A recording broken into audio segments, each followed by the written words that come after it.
Welcome all. Good morning.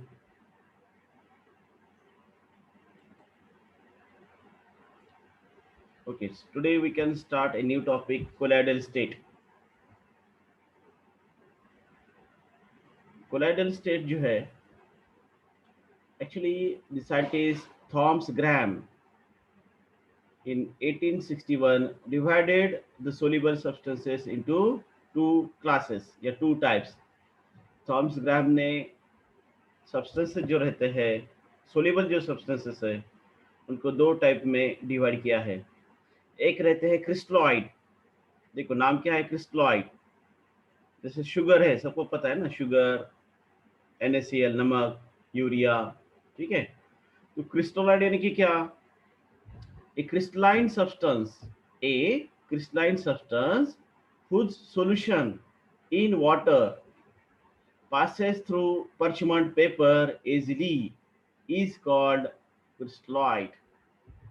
यानी कि for example आपने अगर एक गिलास पानी लिया है, वाटर लिया है, और उसमें अगर आप एक चम्मच शक्कर मिला देते हैं, that solution is nothing but the sugar solution.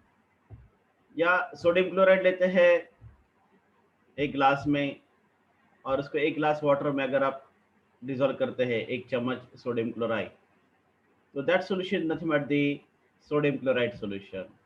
या फिर यूरिया, यूरिया सॉल्यूशंस है ना.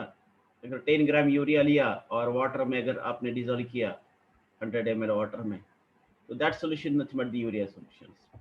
तो क्रिस्टलॉइड यानी कि क्या रहता है, क्रिस्टलॉइड एक क्रिस्टलाइन सब्सटेंस जैसे शुगर है, NaCl है, urea etcetera, whose solution in water passes through parchment paper easily is called crystalloid. एक पेपर का टाइप है parchment पेपर, उसके थ्रू अगर ये सॉल्यूशन पास होता है तो उसको क्या कहने का, क्रिस्टलॉइड कहते हैं. That is the definition of crystalloid, a crystalline substance whose solution in water passes through parchment paper easily is called crystalloid. Understand? अभी कोलाइड यानी कि क्या, टॉपिक का नाम ही क्या है, colloidal state. Colloids and amorphous substance.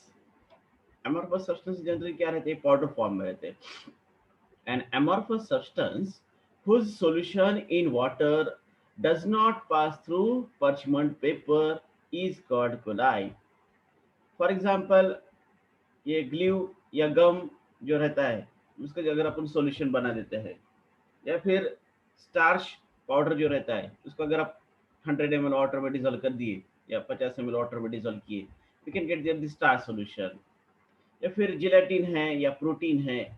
ठीक है. तो these are the example of that colloids. तो कोलाइड्स की क्या डेफिनेशन रहेंगी, an amorphous substance whose solution in water does not pass through parchment paper is called colloids. देखो गम या glue solution अगर आप लेते हैं और उसको अगर आप parchment पेपर के थ्रू पास कर देते हैं, तो parchment पेपर थ्रू पास होता है क्या, नहीं होता है. तो ऐसे जो सब्सटेंसेस रहते हैं उनको क्या कहते हैं, कोलाइड्स कहते हैं. तो collides an amorphous substance whose solution in water does not pass through parchment paper is called colloids. Topic का नाम क्या है, कोलाइडल स्टेट. ठीक है. तो कोलाइड्स की डेफिनेशन समझ में है कि आपके, what is mean by colloids, an amorphous substance whose solution in water does not pass through parchment paper is called colloids. ठीक है. That substance is known as the colloids. जैसे मैंने आपको एग्जांपल, सिंपल एग्जांपल है gum solution या glue solution है ना. गम या ग्लू सबके पास रहता है, तो उसका जो सॉल्यूशन है वो parchment पेपर थ्रू पास होता है क्या, नहीं होता है. या स्टार्च सॉल्यूशन. ठीक है. ये अपन लैबोरेटरी में प्रिपेयर कर सकते हैं. स्टार्च लेते हैं और उसको, स्टार्च पाउडर रहता है, उसको हॉट वाटर में डिसॉल्व करने के बाद में solution is nothing but the starch solution. या फिर जिलेटिन है या प्रोटीन है. तो these are nothing but the colloids. ये पूरी क्या है, कोलाइड्स है. अंडरस्टैंड? दोनों में डिफरेंस समझ में आया. क्रिस्टलॉइड्स यानी कि क्या रहता है, क्रिस्टलॉइड्स यानी कि ए crystalline substance whose solution in water whose solution in water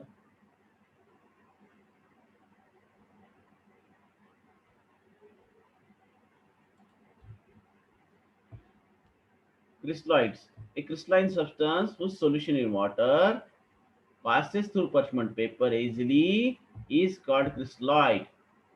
जैसे NaCl solution या शुगर सॉल्यूशन है ना, शक्कर सबको पता है, शुगर सॉल्यूशन, यूरिया सॉल्यूशन है ना, these are nothing but the crystalloid. और कोलाइड्स कैसे रहेंगे? An amorphous substance whose solution in water does not pass through parchment paper is called colloids. For example, गम या ग्लू सॉल्यूशन, स्टार्च सॉल्यूशन है ना, gelatin, protein etcetera. Okay,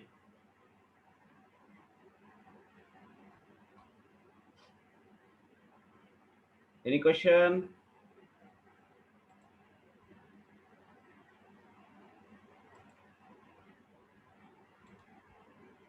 Aditya raised hand क्यों आ रहा है?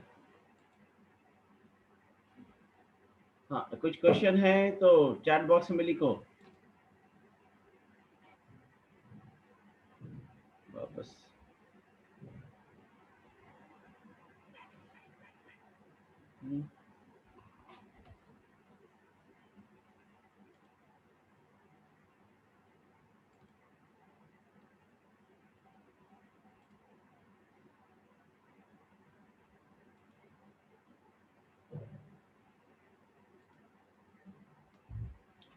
Okay, ये ऊपर की स्क्रीन की, हाँ, then we can see the colloidal solution.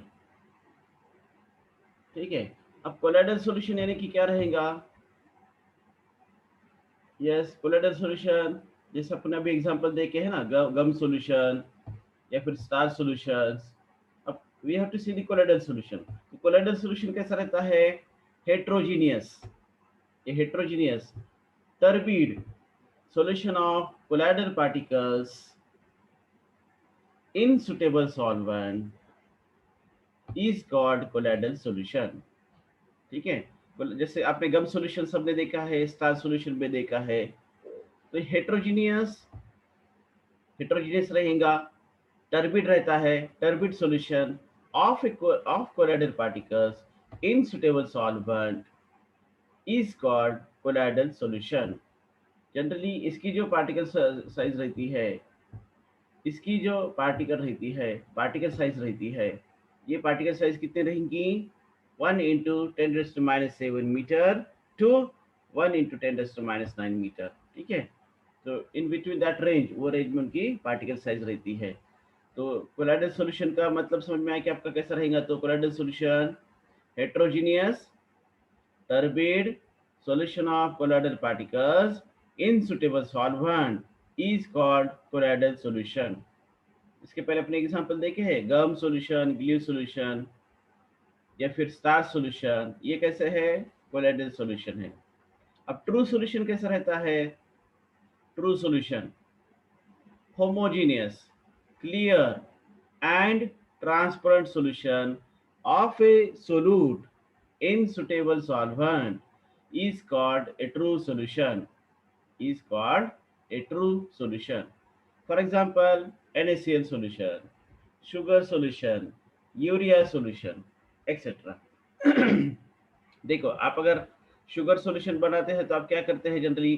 For example, you take the, एक कांच का बीकर आपने लिया है या कांच का ग्लास लिया है, उसमें एक 100 ml वाटर लिए और एक चम्मच आप अगर शुगर मिला देते हैं उसमें, तो आपको कैसा नजर आएगा सॉल्यूशन? वो homogeneous, right, clear and transparent. और कैसा रहता है? ट्रांसपेरेंट रहता है। ठीक है, solution of a solute in suitable solvent is called a true solution. और इसकी जो पार्टिकल साइज रहती है, it is less than 10⁻⁹ metre. वही अगर आप कोलाइडल सॉल्यूशन लेते हैं तो आप अगर गम पाउडर या ग्लू पाउडर लेते हैं और अगर 100 ml कांच का जो बीकर है या फिर ग्लास है, उसमें अगर डिजोल्व कर देते हैं, तो आपको वो कैसे नजर आएगा? Colloidal solution heterogeneous, right, turbid, बराबर है, हेट्रोजीनियस और टर्बिड आपको नजर आता है। solution of a colloidal particles in suitable solvent is called colloidal solution. ये दोनों में क्या डिफरेंस समझ में आया फिर आपके? कोलोइडल सॉल्यूशन और ट्रू सॉल्यूशन। कोलोइडल सॉल्यूशन कैसा रहता है? देखो गम सॉल्यूशन सबने देखा है, ठीक है, गम सॉल्यूशन देखा है सबने, स्टार सॉल्यूशन भी देखा है, राइट? तो कैसा नजर आता है आपको gum solution, starch solution? Heterogeneous, turbid, right? तो ये जो सॉल्यूशन है इसको अपन क्या कहते हैं? Colloidal solution. वही ट्रू सॉल्यूशन जो है शुगर सॉल्यूशन हो गया, या फिर NaCl सॉल्यूशन होगा, या फिर यूरिया सॉल्यूशन होगा, ये आपको कैसा नजर आएगा? होमोजीनियस, क्लियर, ट्रांसपेरेंट, ठीक है। Solution of a suitable of a solute in suitable solvent is called true solution. इसको अपन क्या कहते हैं? ट्रू सॉल्यूशन ऐसा कहते हैं, राइट? ठीक है।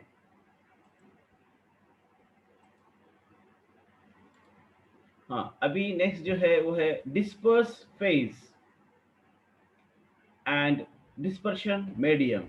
अब ये डिस्पर्स फेज जो रहता है इसको कहते हैं सोलूट, और डिस्पर्शन मीडियम जो रहता है उसको कहते हैं सॉल्वेंट। अभी फॉर एग्जांपल अपने अगर कोई एग्जांपल देखते हैं, जैसे गम सॉल्यूशन आपको अगर प्रिपेयर करना है, क्या करना पड़ता है आपको? We have to take the gum powder, है ना, कुछ 1 चम्मच 2 चम्मच आप गम पाउडर लेते हैं and we can dissolve into the water, है ना। आप उसको क्या करते हैं? वाटर में डिजोल्व करते हैं।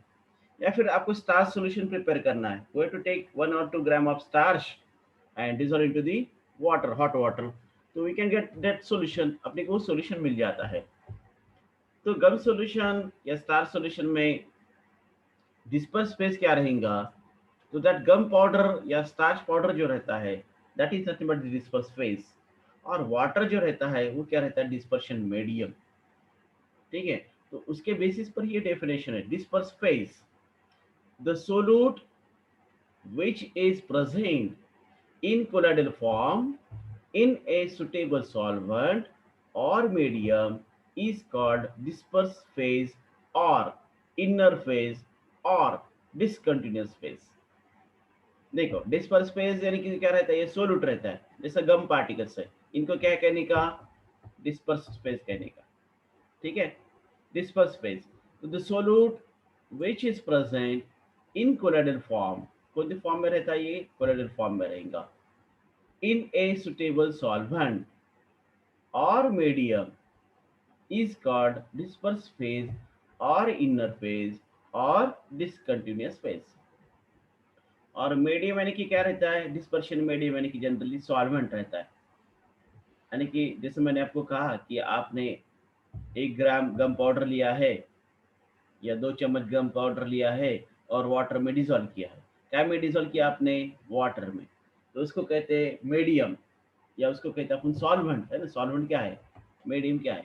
तो that is nothing but the dispersion medium, the solvent or medium in which a given solute is present in the colloidal form is called dispersion medium or outer phase or continuous phase।